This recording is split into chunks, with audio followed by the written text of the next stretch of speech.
106 dia Untirta Smart Energik. Assalamualaikum warahmatullahi wabarakatuh. Smartizenku, balik lagi bersama Hari tentunya di program tercinta kita Kumadai, Kumpul Jelang Maghrib Dakwah Islam. Jadi mohon maaf banget nih, Jumat kemarin Heri nggak bisa nemenin kalian semua karena lagi sakit. Tapi seperti biasa, hari ini kita akan menemani kalian semua di program tercinta kita 2 jam ke depan. Makanya Smartizen jangan kemana-mana.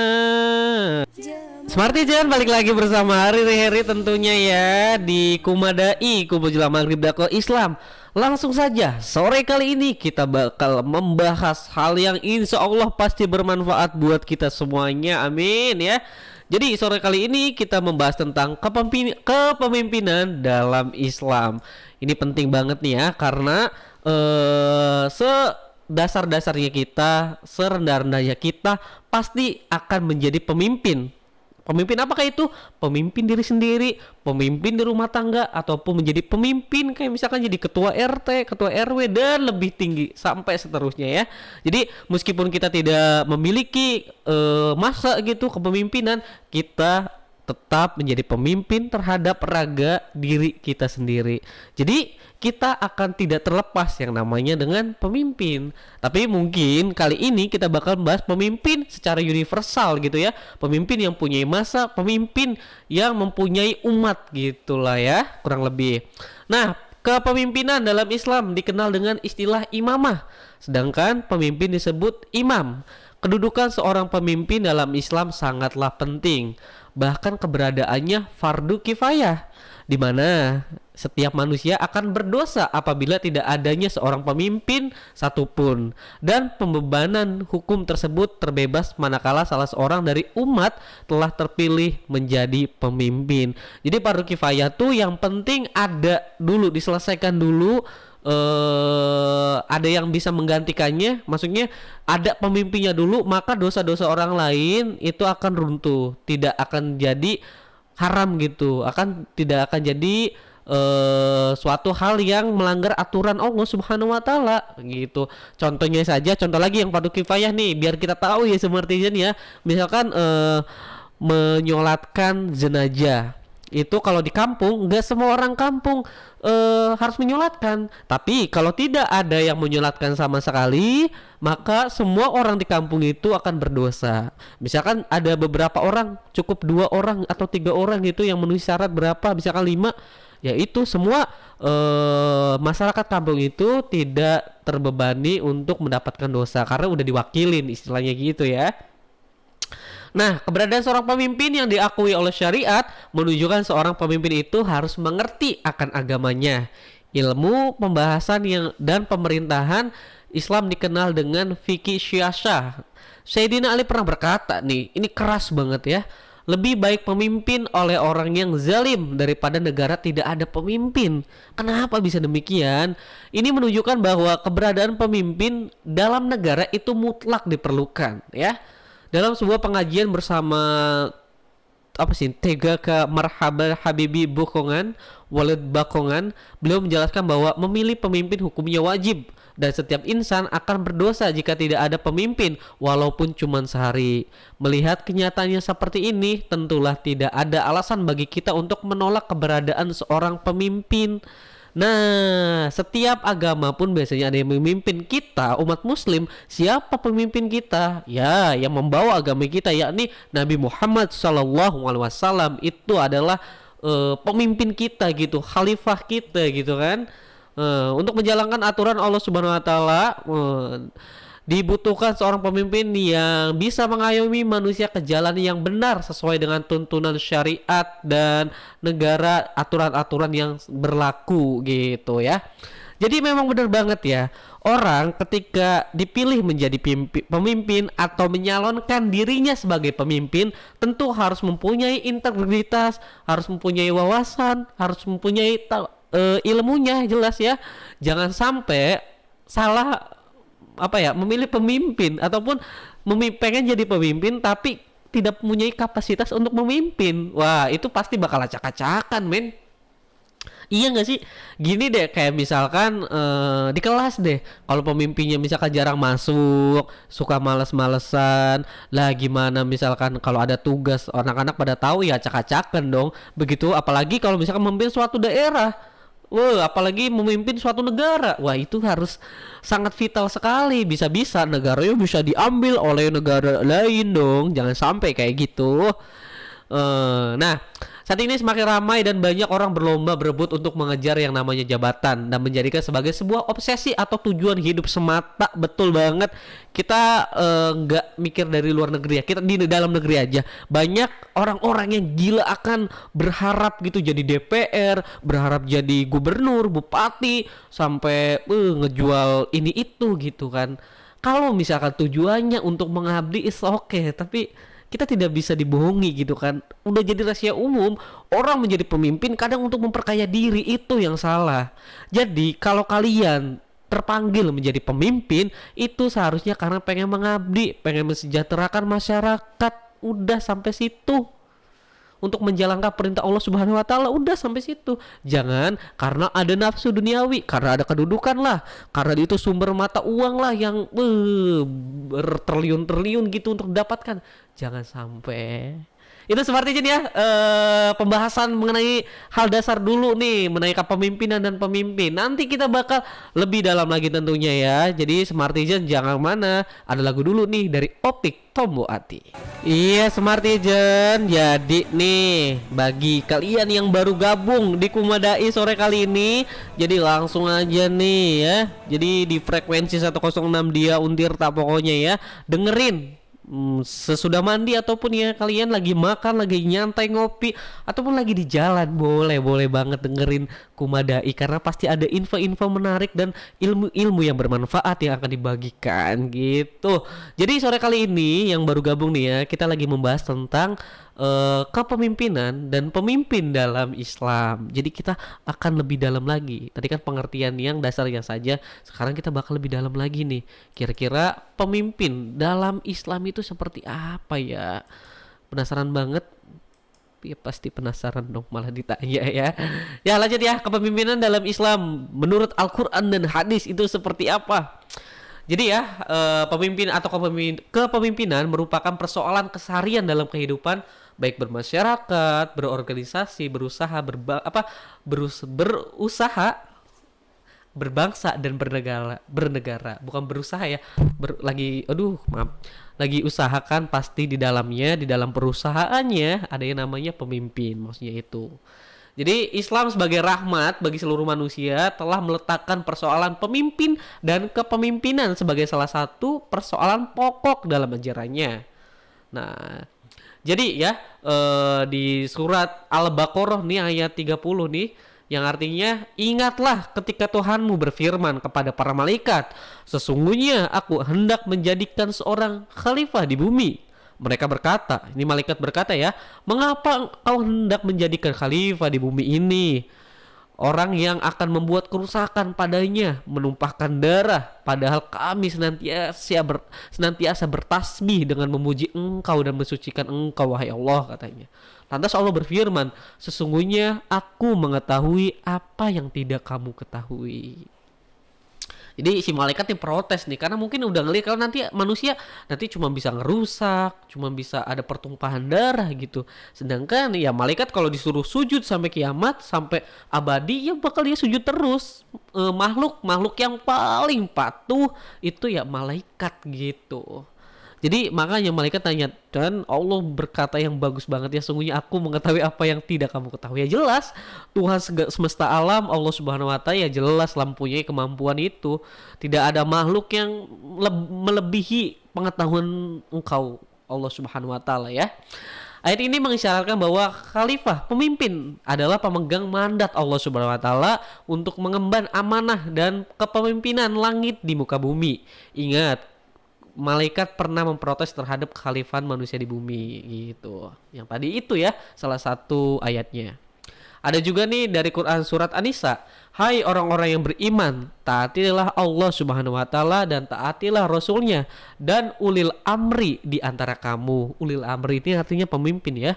Kemudian jika kamu berlahan pendapat tentang sesuatu, maka kembalikanlah ia kepada Allah Subhanahu wa taala, yakni dalam artinya Al-Quran dan Rasulnya, yang ini sunnahnya atau hadisnya. Jika kamu benar-benar beriman kepada Allah dan hari kemudian, yang demikian itu lebih utama bagimu dan lebih baik akibatnya. Ayat ini menunjukkan ketaatan kepada ulil amri atau pemimpin harus dalam rangka ketaatan kepada Allah Subhanahu wa taala dan Rasulnya.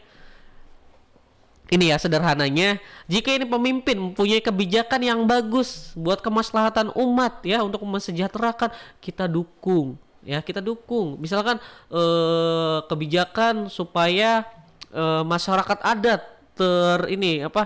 terekspos gitu, supaya dibangun dengan tujuan untuk memakmurkan masyarakat adat itu sendiri gitu. Kalau tujuannya baik ya boleh, tapi kalau tujuannya untuk memanfaatkan di masyarakat adat misalkan ya, untuk supaya diekspos di dunia, supaya menguntungkan suatu pihak doang, ya itu jangan. Harus niatnya benar-benar, kalau emang mensejahterakan, tidak ada maksud terselubungnya ya, kurang lebih kayak gitulah ya. Jadi kalau misalkan pemimpinnya masih di jalan Allah, masih hal yang benar ya, benar menurut agama, benar menurut konstitusi yang sudah ada peraturan kita sebagai negara Indonesia ini, Pancasila, ya kita dukung. Tapi kalau kita menyeleweng dari akan hal itu, ya kita harus lawan, karena ya kita sebagai rakyat itu mempunyai kekuasaan besar juga. Di sini tugas pemimpin. Pada prinsipnya menurut Islam setiap orang adalah pemimpin. Ini sejalan dengan fungsi dan peran manusia di muka bumi sebagai khalifatullah yang diberi tugas untuk senantiasa mengabdi dan beribadah kepadanya. Jadi ya itulah ya, memimpin itu salah satu termasuk ibadah yang sangat besar sekali. Niatnya karena ibadah, niatnya karena Allah, niatnya karena memang pengen mensejahterakan, bukan karena pengen istri banyak, bukan karena pengen kedudukan supaya dihormati orang, dipandang orang gitu, jangan ya. Sekarang dari hadisnya ya, dari Aisyah radhiyallahu anhu bahwasanya Rasulullah SAW bersabda, adakah patut engkau memintakan kebebasan dari suatu hukuman, dari beberapa hukuman yang diwajibkan oleh Allah? Kemudian ia berdiri lalu berkhutbah dan berkata, hai para manusia, sesungguhnya orang yang sebelum kamu itu rusak atau binasa ya, dikarenakan apabila orang-orang yang mulia di antara mereka mencuri, mereka bebaskan, tetapi apabila orang yang lemah mencuri, mereka berikan kepadanya hukuman. Hadis Bukhari, Muslim, Tirmizi, An-Nasai, Abu Daud, Ahmad Darini, dan Ibnu Majah. Satu lagi ya hadisnya ya, boleh ya. Di sini di sini ada Al-Quran ya, surat An-Nisa ayat 144. Hai orang-orang yang beriman, janganlah kamu mengambil orang-orang kafir menjadi wali, teman atau pelindung. Ini ya sebagai kita umat muslim mempunyai kepercayaan bahwasanya kita diperintahkan oleh Allah Subhanahu wa taala memilih pemimpin yang Islam. Dan apakah di negara kita dilarang? Ya tidak, karena memang setiap warga negara berhak untuk memilih pemimpinnya masing-masing. Adapun misal di agama lain juga ada, harusnya orang yang misal orang daerah ini aja, harusnya orang agama ini aja, ya terserah, karena itu tergantung punya haknya masing-masing. Tapi kalau misalkan ada fatwa ini haram, ini nggak boleh, ini namanya kejahatan, ya jangan, cukup ya udah pribadi aja, menurut saya gitu ya. Itulah Smartijan ya, dari menurut hadis dan menurut Al-Qur'annya pemimpin dan kepemimpinan itu seperti apa. Nanti kita bakal bahas banyak lagi. Jadi Smartijan jangan kemana-mana, jangan ganti frekuensi pokoknya, oke? Ada Marsanda dulu nih dengan menyebut nama Allah. Smartijan, jadi masih balik lagi bersama Hariri tentunya ya, di program tercinta kita yakni Kumadai, menjelang maghrib dakwah Islam. Nah, jadi saya mengucapkan selamat menunaikan ibadah sholat maghrib tentunya buat saudara-saudari umat muslim di seluruh dunia tentunya ya. Jadi yang baru gabung, kita lagi membahas tentang kepemimpinan dan pemimpin tentunya menurut Islam. Jadi langsung saja guys, di sini kita bakal membahas tentang kira-kira apa nih karakteristiknya ya, pemimpin yang baik menurut syariat Islam. Dan moga-moga kita kedepannya ya yang masih muda ini menjadi pemimpin di masa yang akan datang. Gitu langsung saja ya.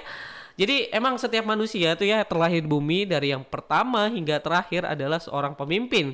Setidaknya kita memimpin terhadap diri kita sendiri. Terutama yang laki-laki nih, selain memimpin diri sendiri, nanti kelak akan memimpin rumah tangga. Yang tentu kita harus tahu kriteria pemimpin yang baik dan benar menurut Islam itu apa ya, menurut agama kita tentunya. Yang pertama ada beriman dan beramal soleh. Jadi ini sudah pasti tentunya kita harus memilih pemimpin orang yang beriman, bertakwa, selalu menjalankan perintah Allah Subhanahu wa taala dan tentu ya menjalankan segala sunnahnya yang telah dicontohkan oleh Nabi Muhammad SAW. Karena ini merupakan jalan kebenaran yang membawa kepada kehidupan yang damai, tentram dan bahagia dunia maupun akhirat. Jadi ketika kita mempunyai atau ketika kita memimpin diri sendiri, memimpin keluarga atau memimpin umat baik daerah ataupun yang lebih besar lagi, kita harus beriman dan beramal soleh. Beriman dan beramal soleh tentunya apa yang jadi kebijakan, apa yang kita lakukan terhadap birokrasi kepemimpinan kita tentu atas dasar yang diridhoi oleh Allah Subhanahu wa taala dan tidak melanggar baik norma agama itu tersendiri, ada aturan dan hukumnya ya. Karena kita negara Indonesia, kita harus berpegang teguh dengan Pancasila dan Undang-Undang Dasar 1945. Dan karena kita sebagai umat muslim, kita juga tidak boleh melanggar syariat-syariat Islam yang telah diajarkan tentunya. Selanjutnya ada niat yang lurus. Jadi sesungguhnya setiap amal perbuatan terkandung pada niatnya, dan sesungguhnya setiap orang akan dibalas sesuai dengan niatnya. Barang siapa yang hijrahnya karena Allah dan Rasulnya, maka hijrahnya kepada Allah dan Rasulnya. Dan barang siapa yang hijrahnya karena urusan dunia yang ingin digapainya atau karena seorang wanita yang ingin dinikahinya, maka hijrahnya sesuai dengan apa yang diniatkan tersebut. Jadi ya kalian ataupun kita semua tergantung niat dulu nih. Kalau memimpin kalian karena pengen kaya, ya mungkin kalian bisa jadi kaya gitu ya. Karena kalau orang itu pengen sesuatu susah ya, pasti dapatkan. Apalagi pemimpin mempunyai otoritas, mempunyai kekuasaan yang besar untuk mendapatkan sumber-sumber keuangan gitu dengan ya cara apapun. Bahkan ya sekarang ya dengan menghalalkan dengan segala cara. Tergantung niatnya ya. Lagi-lagi kalau niatnya untuk mensejahterakan, niatnya untuk mengabdi, insya Allah bakal mendapatkan itu juga ya. Selanjutnya ada ini ya, karena menurut Islam jadi dianjurkan laki-laki. Dalam Al-Quran surat An-Nisa telah diterangkan bahwa laki-laki adalah pemimpin dari kaum wanita. Kaum laki-laki adalah pemimpin bagi kaum wanita. Oleh karena Allah Subhanahu wa ta'ala telah melebihkan sebagian mereka, yakni laki-laki, atas sebagian yang lain, yakni perempuan. Dan karena mereka telah menafkahkan sebagian dari harta mereka, sebab itu maka wanita yang soleh ialah yang taat kepada Allah, lagi memelihara diri. Maksudnya tidak berlaku seorang atau curang serta memelihara rahasia dan harta suaminya ketika suaminya tidak ada, oleh karena Allah telah memeliharanya. Ini dalam artian kepemimpinan dalam rumah tangga. Dalam rumah tangga yang menjadi pemimpin yakni kaum laki-laki.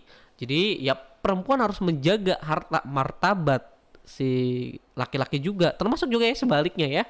Jadi bahkan ya ketika suaminya tidak mengizinkan keluar rumah, maka si perempuan itu harusnya nurut. Bahkan kayak gitu ya.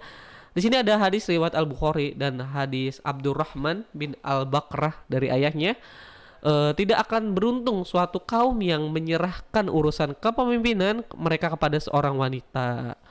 Jadi tidak akan beruntung, hasilnya akan sia-sia kalau menyerahkan urusan kepemimpinan mereka kepada seorang wanita. Karena pada dasarnya perempuan kan pakainya perasaan gitu. Ini bikin kebijakan bagus nih, tapi ada tantangannya nih.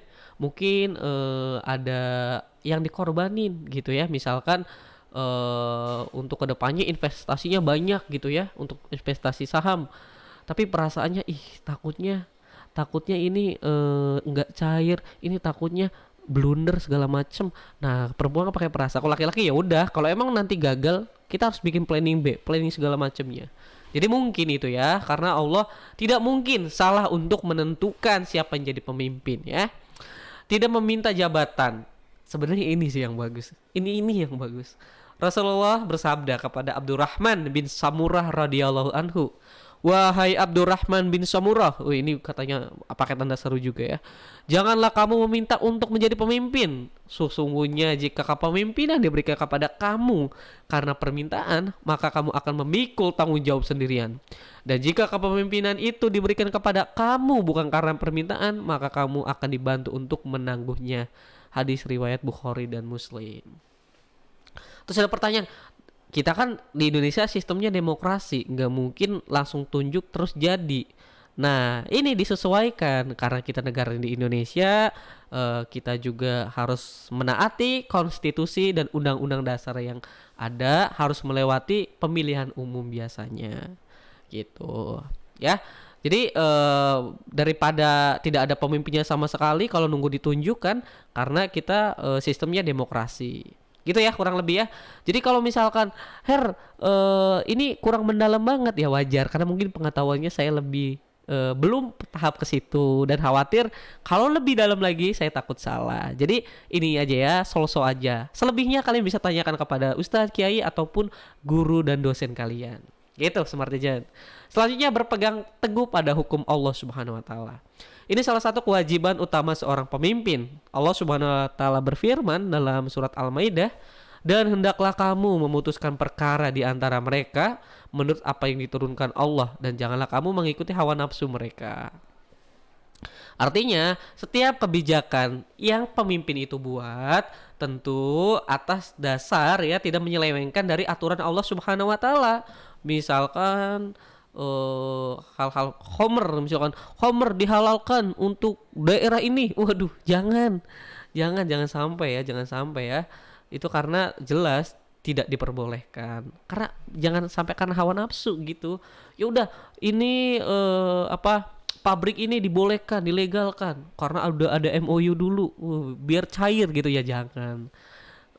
Kebijakan ini kira-kira bermanfaat nggak buat masyarakat, buat kemaslahatan umat? Kalau manfaat teruskan ya sampai kapanpun ya, jalankan gitu, semua pasti ngedukung. Tapi kalau emang menyusahkan malah banyak merugikan, ya mending jangan gitu ya.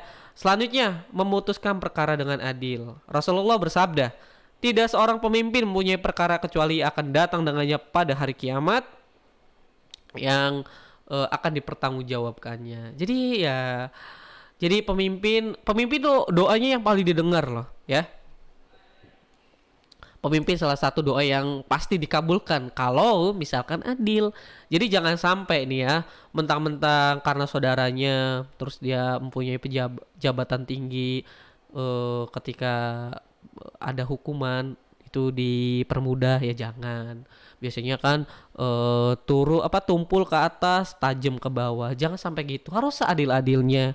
Jangankan saudara, kalau anak si pejabat, si pemimpin sendiri berbuat salah, ya hukum sesuai aturan yang ada gitu. Jangan sampai memilah-memilih gitu, karena ini si A, ini si B. Seharusnya jangan, harus adil. Bahkan Nabi Muhammad ya, dalam hadisnya, kalau misalkan anaknya itu Fatimah kalau nggak salah ya mencuri, beliau sendiri yang akan memotong tangannya. Waduh, itu karena sakingnya beliau itu Nabi Muhammad sebagai pemimpin yang bagus, suri tauladan bagi umatnya.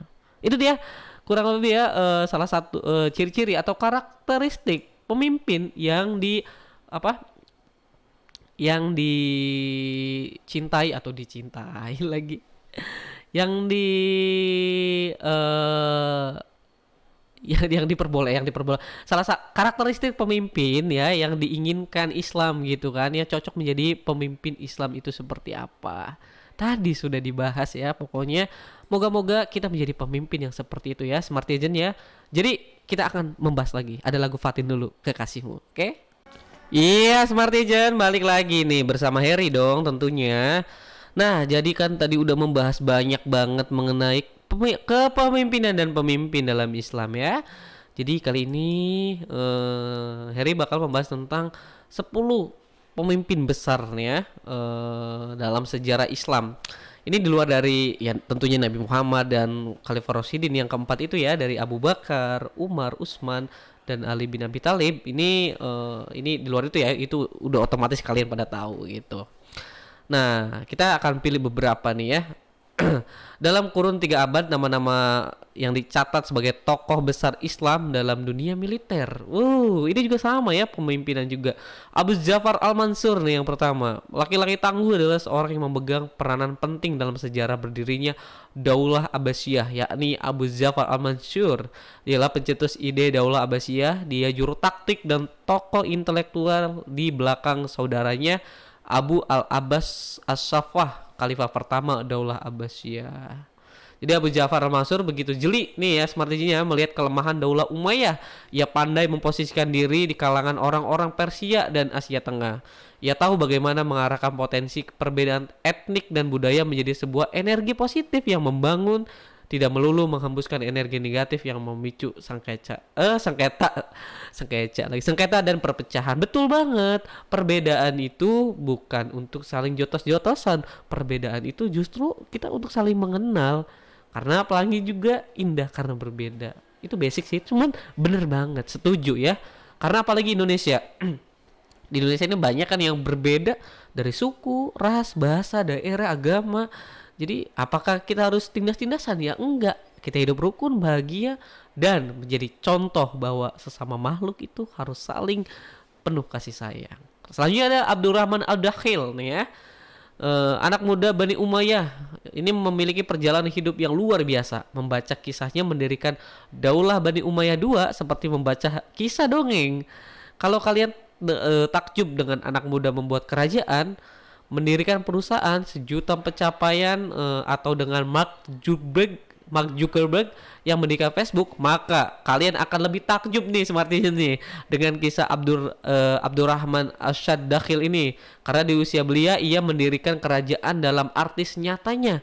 Atas izin Allah Subhanahu wa taala ia mampu melakukan lobi-lobi politik tingkat tinggi, memimpin puluhan ribu pasukan untuk tunduk pada komandonya, memadamkan puluhan pemberontak, menyelamatkan nyawa dari ribuan pedang. Semua itu ia lakukan sejak berusia 19 tahun. Sekarang umur saya udah 22 dan masih gini-gini saja. Namun Abdurrahman Ad-Dakhil pada masanya dia mendirikan suatu kerajaan. Semua dia mempunyai dia sebagai pimpinan perang gitu kan, mempunyai pasukan banyak. Luar biasa nih. Iyalah, dibandingin ini Mark Zuckerberg, Steve Jobs, Bill Gates tidak ada apa-apanya gitu kan ya. Karena luar biasa banget sih kayaknya. Suatu hal yang mustahil lagi diulang kayaknya ya. Selanjutnya ada Ali Arsalan As-Saljuki nih. Ini cukup tidak familiar gitu kalian pasti dengernya. Makanya kita cari yang bener-bener jarang dikenal nih ya. Garis batas wilayah kuasa dinasti Saljuk orang-orang Turki meluas dengan pesat, mulai dari Asia Tenggara hingga ibu kota. Nah, Daulah Abbasiyah yang di Baghdad. Kekuatan dinasti ini terus bertumbuh hingga menjadi penguasa seluruh wilayah Islam. Dinasti ini menguasai orang Buwaihi dan melindungi Abbasi, khususnya dari gangguan Syiah Fatimi. Daulah Ubaidiyah yang menyebarkan ideologi Syiah Ismaili. Luar biasa. Saat ini melihat kebijakan Tayyip Recep Erdogan, kita kagum bagaimana pula kiranya Ali Arsalan yang berhasil meruntuhkan mental negara adidaya kemudian menguasainya. Waduh, luar biasa nih. Bahkan dia menguasai negara adidaya tuh, yakni Romawi. Mantap banget. Romawi kan terkenal kerajaan yang luar biasa ya. Akhirnya ditaklukin nih sama Ali Arsalan Al-Saljuki. Ya, terakhir nih Nuruddin Janki. Nuruddin Janki ia adalah pahlawan Islam yang berhasil mengusir tentara Salib dari tanah Suriah dan sebagian wilayah Palestina. Mungkin namanya tidak sepopuler Salahuddin Al-Ayyubi, tapi dialah yang membuka jalan bagi Salahuddin untuk membebaskan Yerusalem. Setelah menggantikan ayahnya sebagai penguasa Aleppo, Nuruddin berusaha sekuat tenaga menyatukan wilayah-wilayah Syam. Ia membebaskan Damaskus, Baalbek, Edessa, Haran, dan Mosul. Setelah itu ia mengarahkan pasukannya menuju Palestina. Menghadapi pasukan salib, ia juga menghadapi orang-orang salib di Mesir. Dan kemudian memasukkan wilayah-wilayah tersebut di bawah kekuasaannya. Luar biasa sekali. Moga-moga di tahun ini juga, di zaman sekarang juga ada nih sosok seperti Nurdin Zangki yang bisa meredakan antara Israel dan Palestina tentunya ya.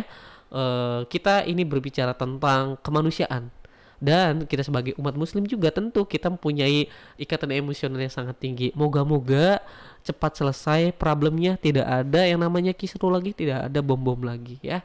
Amin ya, pokoknya dimanapun selain di Palestina juga ya, di seluruh dunia negara, moga-moga damai dan hidup tentram pokoknya ya. Itu Smartijan nih, moga-moga bermanfaat nih, itulah ya calon pemimpin. Dan kita, moga-moga kalian yang punya anak, yang punya saudara, dan kalian juga ketika dipilih menjadi pemimpin, moga-moga jadi pemimpin yang adil, yang amanah, dan tentu kebijakan-kebijakannya, program-programnya atas dasar untuk kemaslahatan umat, dan tentunya mendapatkan rahmat dan ridho dari Allah Subhanahu wa taala. Jadi ada lagu dulu nih dari Baim, ya Allah.